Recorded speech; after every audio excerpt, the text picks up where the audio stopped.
You, John Fitzgerald Kennedy, do solemnly swear.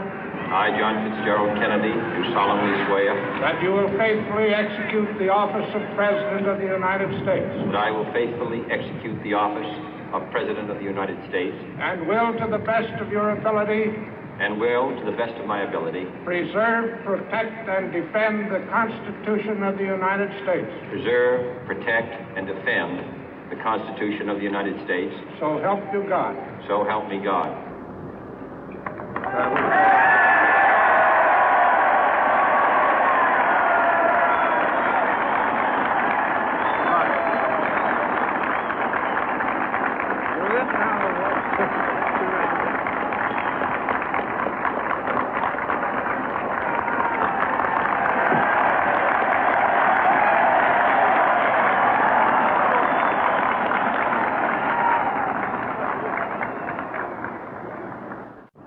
Vice President Johnson, Mr. Speaker, Mr. Chief Justice, President Eisenhower, Vice President Nixon, President Truman, Reverend clergy, fellow citizens.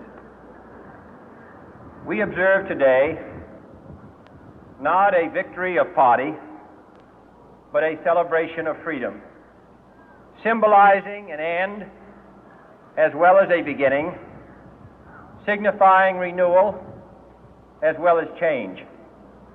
For I have sworn before you and Almighty God the same solemn oath our forebears prescribed nearly a century and 3/4 ago.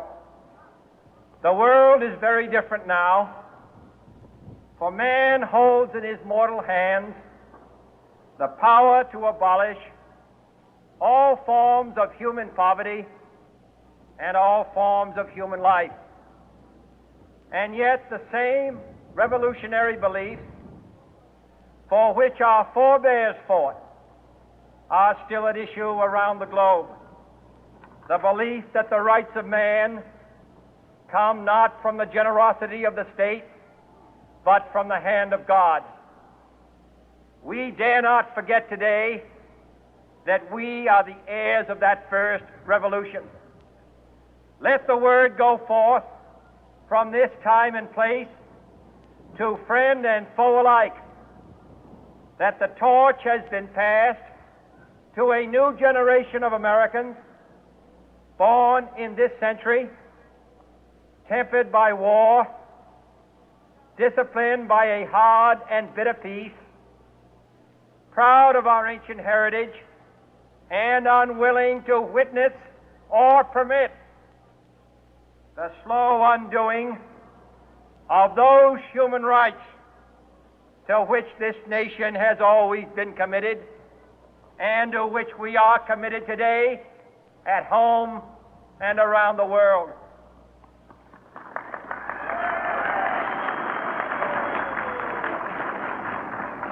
Let every nation know, whether it wishes us well or ill, that we shall pay any price, bear any burden, meet any hardship, support any friend, oppose any foe to assure the survival and the success of liberty.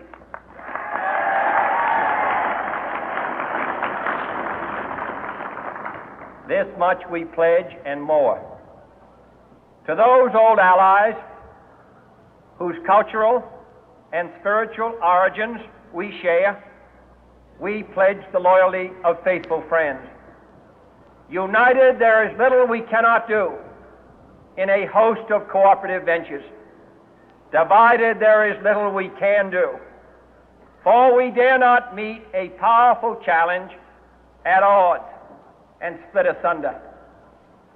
To those new states whom we welcome to the ranks of the free, we pledge our word that one form of colonial control shall not have passed away, merely to be replaced by a far more iron tyranny.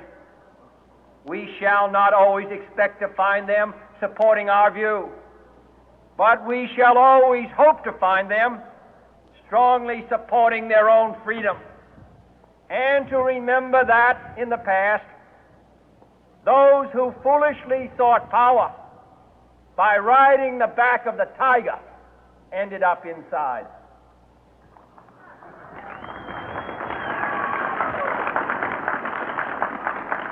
To those people in the huts and villages of half the globe struggling to break the bonds of mass misery, we pledge our best efforts to help them help themselves for whatever period is required, not because the communists may be doing it, not because we seek their votes, but because it is right.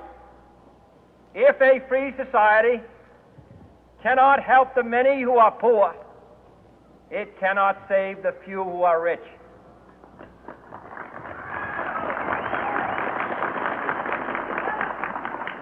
To our sister republics south of our border, we offer a special pledge to convert our good words into good deeds, in a new alliance for progress, to assist free men and free governments in casting off the chains of poverty. But this peaceful revolution of hope cannot become the prey of hostile powers. Let all our neighbors know that we shall join with them to oppose aggression or subversion anywhere in the Americas. And let every other power know that this hemisphere intends to remain the master of its own house.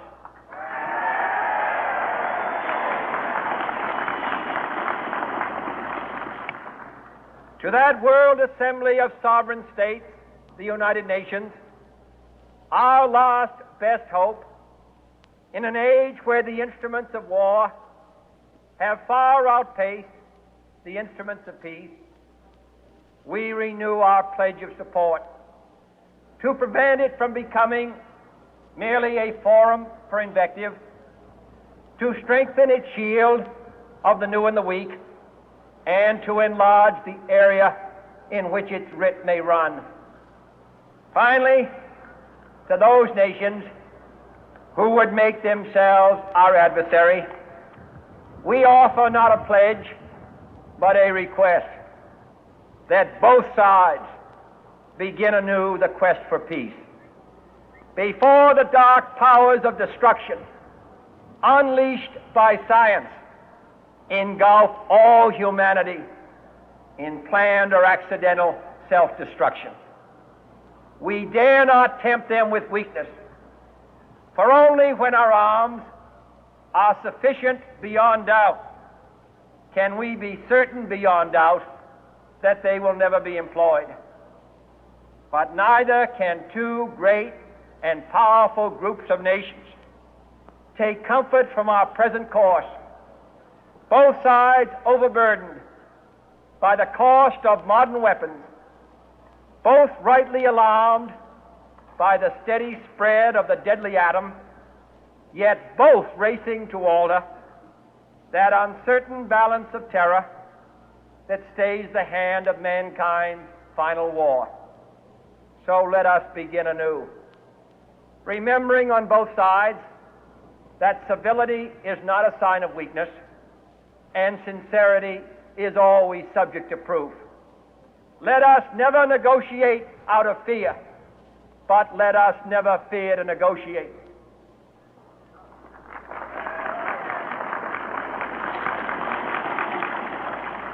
Let both sides explore what problems unite us, instead of belaboring those problems which divide us.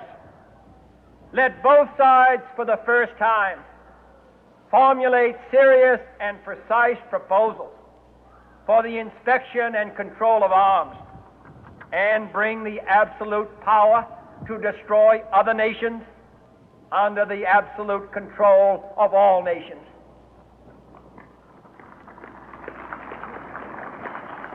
Let both sides seek to invoke the wonders of science instead of its terrors.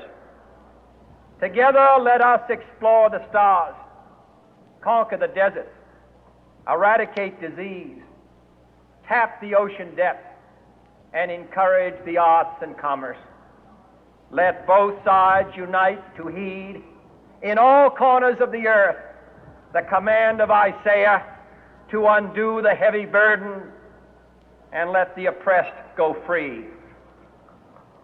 And if a beachhead of cooperation may push back the jungle of suspicion, let both sides join in creating a new endeavor, not a new balance of power, but a new world of law, where the strong are just and the weak secure and the peace preserved. All this will not be finished in the first 100 days, nor will it be finished in the first 1,000 days, nor in the life of this administration, nor even perhaps in our lifetime on this planet. But let us begin.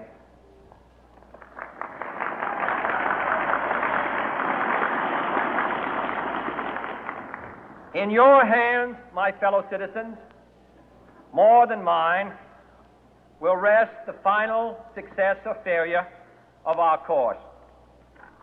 Since this country was founded, each generation of Americans has been summoned to give testimony to its national loyalty. The graves of young Americans who answered the call to service surround the globe. Now the trumpet summons us again, not as a call to bear arms, though arms we need, not as a call to battle, though in battle we are, but a call to bear the burden of a long twilight struggle, year in and year out, rejoicing in hope, patient in tribulation, a struggle against the common enemies of man, tyranny, poverty, disease, and war itself. Can we forge against these enemies a grand and global alliance, north and south, east and west, that can assure a more fruitful life for all mankind? Will you join in that historic effort?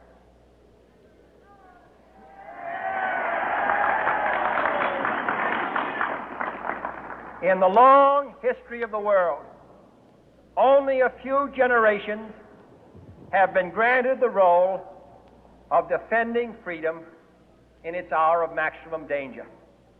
I do not shrink from this responsibility. I welcome it.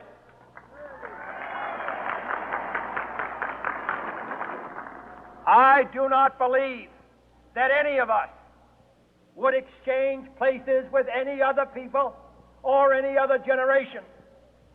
The energy, the faith, the devotion which we bring to this endeavor will light our country and all who serve it. And the glow from that fire can truly light the world. And so, my fellow Americans, ask not what your country can do for you, ask what you can do for your country.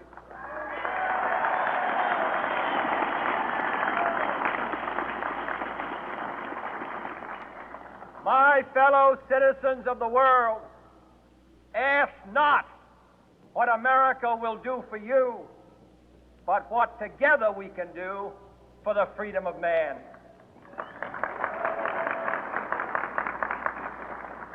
Finally, whether you are citizens of America or citizens of the world, ask of us here the same high standards of strength and sacrifice which we ask of you. With a good conscience, our only sure reward, with history the final judge of our deeds, let us go forth to lead the land we love, asking His blessing and His help, but knowing that here on earth, God's work must truly be our own.